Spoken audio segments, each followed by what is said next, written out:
I founded Aangan pretty much at the same time as you started Dasra, I think, maybe 20 years ago. And I remember sort of feeling my way around in the sector and asking, hey, how do I raise money? How do I hire a team? What do I do next? And thankfully, I was pointed in the direction of Dasra. And I remember coming to your office and you had a 3-member team. There was both of you and one other young man. You were in your home, I think your little flat, beautifully done little flat in Kandivali, which is a suburb of Mumbai. I think you were working with maybe 2 or 3 nonprofits at the time. And on the day I arrived, you were really celebrating the fact that you had discovered a home service dabba, which served fresh Gujarati food. And I was thinking to myself, wow, they're quite new to India. It's almost time for the 14th edition of Dasra Philanthropy Week. And so today on No Cost Extension, we're releasing a conversation that took place at last year's DPW. A conversation between Deval, Neera and Suparna Gupta, the founder of Aangan Trust.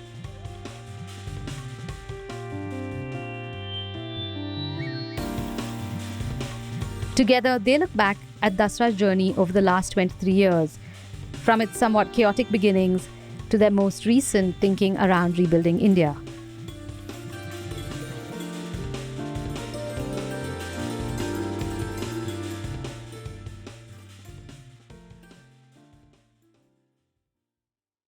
And now, onto the show. I think things have changed drastically and dramatically in the last 22 years. You're now a vibrant team of 100. You now work from 3 to about 1,000 nonprofits and therefore have impacted close to 90 million Indians. And am I right? I hope I'm getting the numbers right. But you've disbursed more than $280 million since you started. And what's really remarkable, actually, in the last couple of years, during the pandemic, when so many of us as nonprofits were worrying about whether we'd survive, you've been able to disburse $20 million raised and disperse it in response to the pandemic, especially. So congratulations in year 22, not only for surviving and thriving yourself, but also for making sure that your organizations and those of us around you who are at the ground level are also able to work. Deval, I want to start with you because I do remember working with you in our early years and your early years when you were thinking about incubation. So tell us, where did the idea of Dasra come from? Was it a flash of inspiration? Did it grow slowly? Who did you tell? And what was the response when you started talking about it? I mean, one of the starts, of course, was just visiting India quite often while growing up, visiting family here in Mumbai from the States, and just realizing the stark difference between what I had and what, unfortunately, others did not have, and just questioning how come such poverty existed, and just arguing with my family and my parents, like, we should be doing more. Why aren't we helping these vulnerable communities out, given we have so much? And so that sort of, I guess, sort of pushed me to graduate a semester early from college and work in Mumbai at Mumbai Central with an NGO, the Community Outreach Program, volunteering with children who lived in and around the pavements of Mumbai Central Station. And it was actually in that sort of experience I learned very quickly. While I thought I was the one who was going to go and teach these children, it was the other way around. These communities taught me about resilience, about compassion, about looking after each other. I saw a glimpse of society which I never saw before, and was amazed every single day on how these children looked after not only each other, but anyone who came around them. These children were feeding all stray animals on the station, were carrying literally each other on their backs as they went from Mumbai Central to Dorkaki School, about 2 kilometers away. And just really were thinking about what they could do for their own future and for their families, something, again, that was very new to me growing up middle class in the US. And so I think that was really the impetus of realizing that this is an area that I felt I could add value.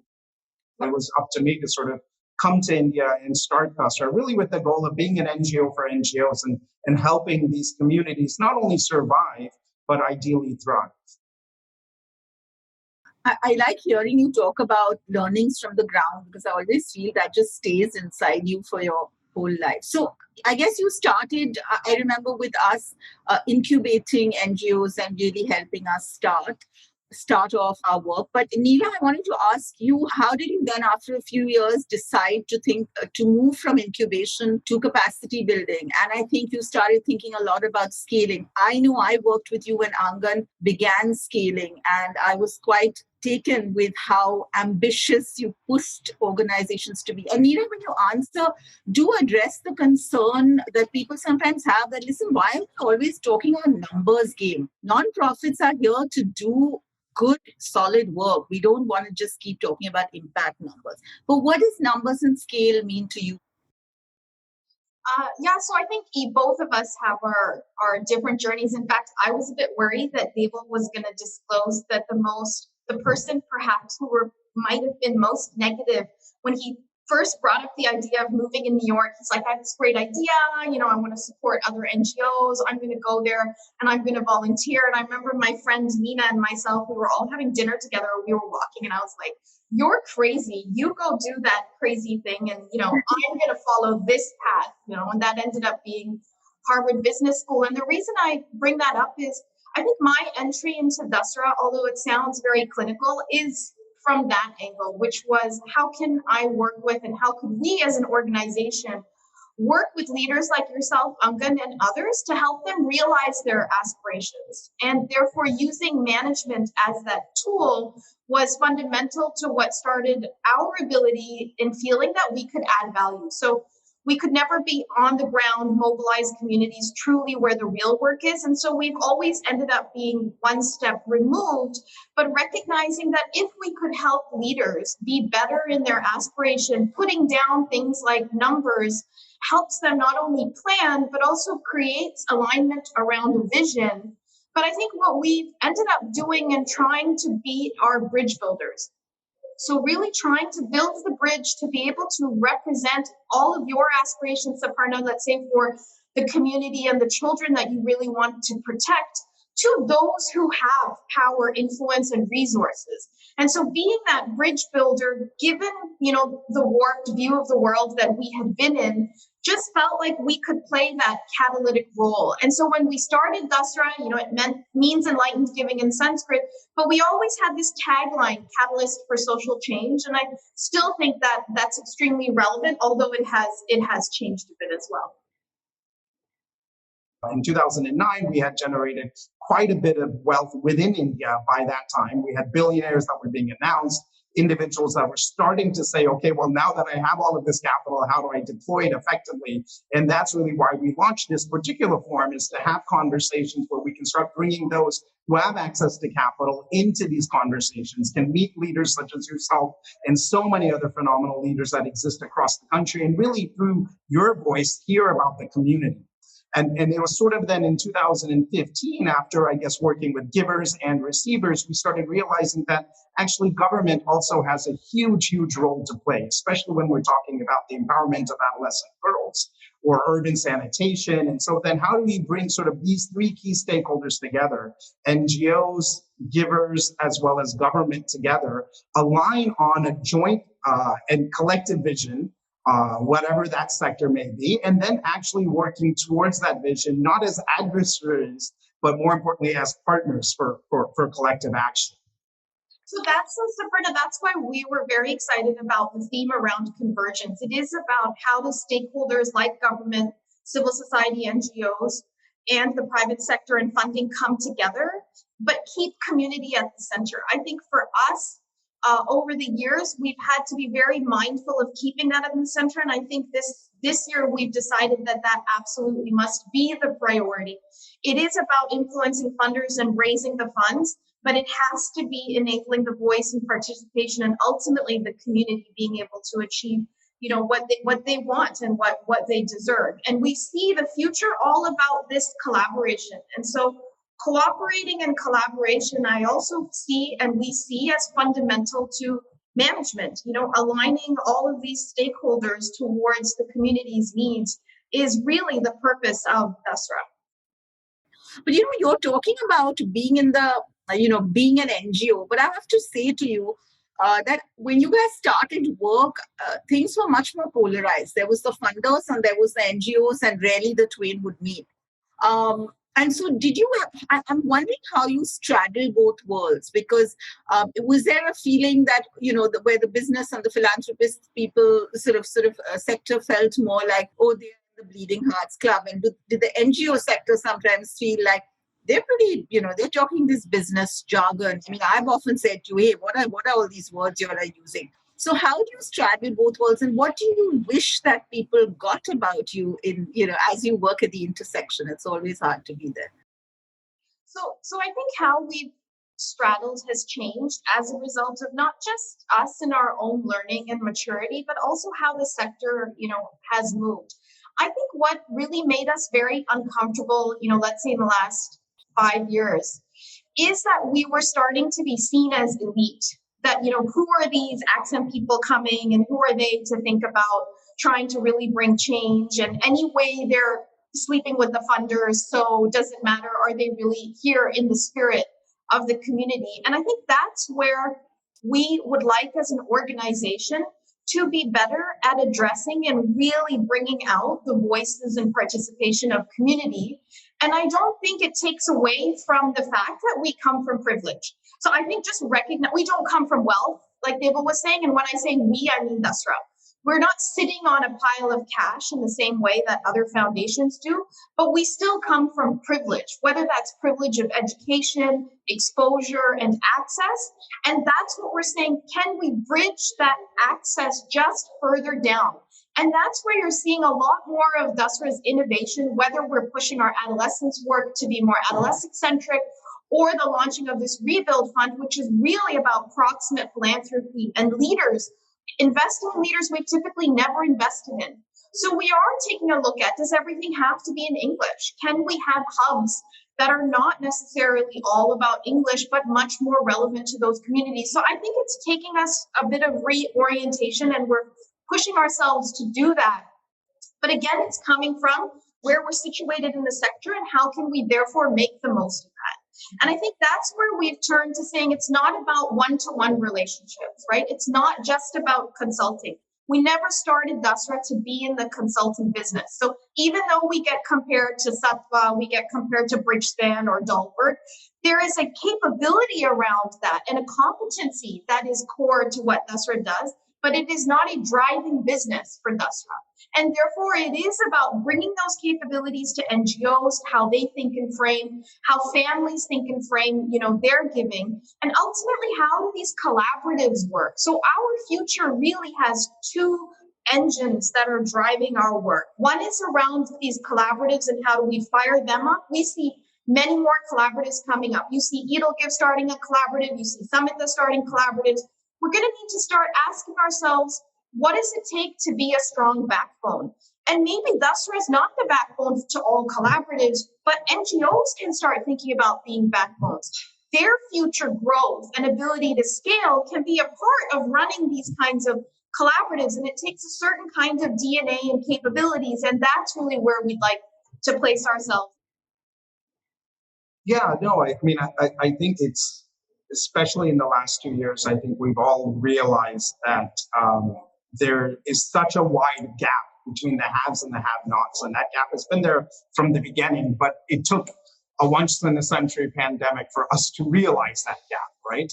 And so marginalized communities, whether they were the informal workers that were locked out of their factories and their homes, are responsible for building the cities we live in, feeding our children, and making India where what it is today. Yet we literally have ignored them. They have not the same rights as we do. They are not able to dial into Zoom. They are not given the same social protections that all companies give 8% of us that are in the organized labor force. So thinking about that, thinking about the minority groups who are further subjugated to greater oppression, thinking about the smaller NGOs, again, to Neera's point, who may not speak English, who may have not gone to the IIMs, but are trying to make a difference, and who are honestly in communities and focusing on challenges that the larger NGOs are no longer focusing on. Unfortunately, the sector has got to a stage where even the larger NGOs are saying, look, we need to meet quarterly numbers. And whether that's driven by the short-sightedness of the CSR rules, which are pushing NGOs to sort of see results within a year span, or it's other funders that are coming to the table and saying, look, I want to ensure that learning outcomes improve by X amount by this day.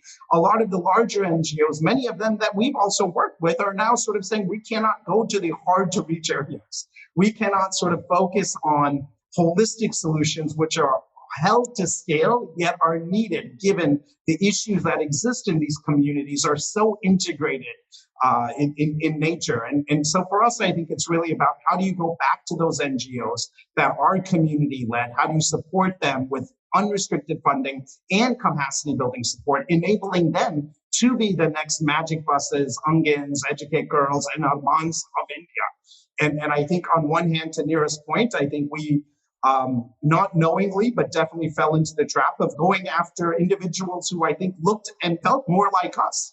And I think that was wrong. And I think we're realizing that we need to bring the community voice back. And if it's a messy model, if they don't have things in place, that's actually more of a reason for Dasra to be there, not less of a reason to be there. Yeah, I think it's interesting to sort of keep going back to learnings, and there's trial and error. We try an idea, we pull out, and we try again. And it's interesting. I think it's the first time I've actually heard you guys talking about this particular thing. But you're talking a lot about working with different kinds of people. And in what way have you seen funders' interests and focus change recently? And how is it either helping or challenging what you're trying to achieve? Yeah, I guess to begin with, we all have seen in the last 2 years that whatever plans we had and whatever funding we had clearly went for a toss. And while we as a society, I would say, have been affected by COVID, perhaps for the first time, most of the communities we serve have had their version of COVID forever. So today we're talking about, for example, enrolling kids and getting them into schools. But what happens when that slum gets demolished? What happens when electricity is not there for a week? What happens when water runs out? And so when we talk about flexible funding, it's actually giving the flexibility and authority to the NGO leader and their management team to make decisions nimbly to actually better meet the needs of their community. And it's not something that's a black hole. When we started out working with groups like yourself, Suparna, and others, I remember what we did, number one, was help each of you sort of create these 3 to 5 year plans. And so within that, you have a plan, you have a budget, and it's really saying the funding then can cover anything that's prescribed in that budget. Now, every 6 months, you and others will go back to your board and philanthropists and funders and say, look, this is how we're now pivoting because we've learned A, B, and C, but you're also not as a foundation or as an NGO, tied to sort of a line item that you decided 3 years ago that you still need to spend on now because the funder wants you to check off that box.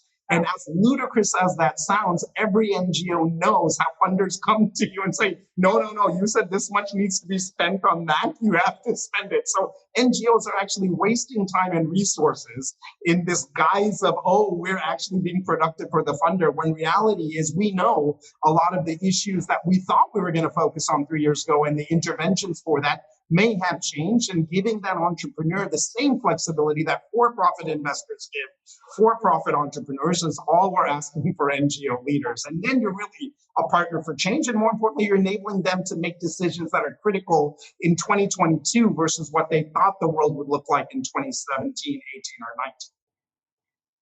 So I was just about to enter in and say, to Deval's point, what has always been fundamental to Dasra has been core funding to organizations. When we way back started the giving circles, it was all about flexible funding, use it and apply it to these plans and use it for all kinds of budgeted items.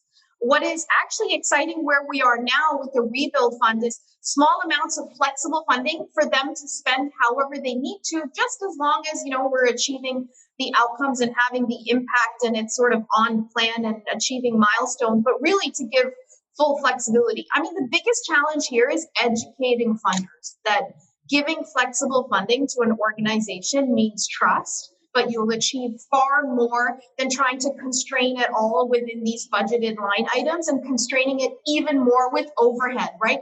To run organizations effectively, I think is a big challenge. And so we do need to continue to change the mindset and influence funders to actually support organizations in a very fundamental way and pay for things that strengthen institutions and build institutions. I mean, that's what this country needs. And we've been doing that from the very beginning, is educating funders on that. Timely and sort of responsive funding is life-changing for an organization.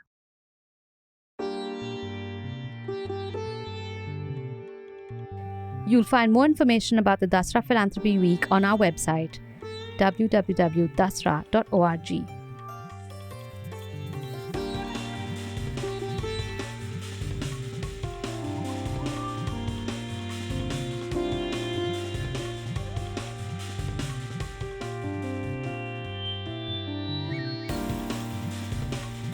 Find us at dasra.org/NCE for more details. Subscribe to No Cost Extension on your favorite podcast platform.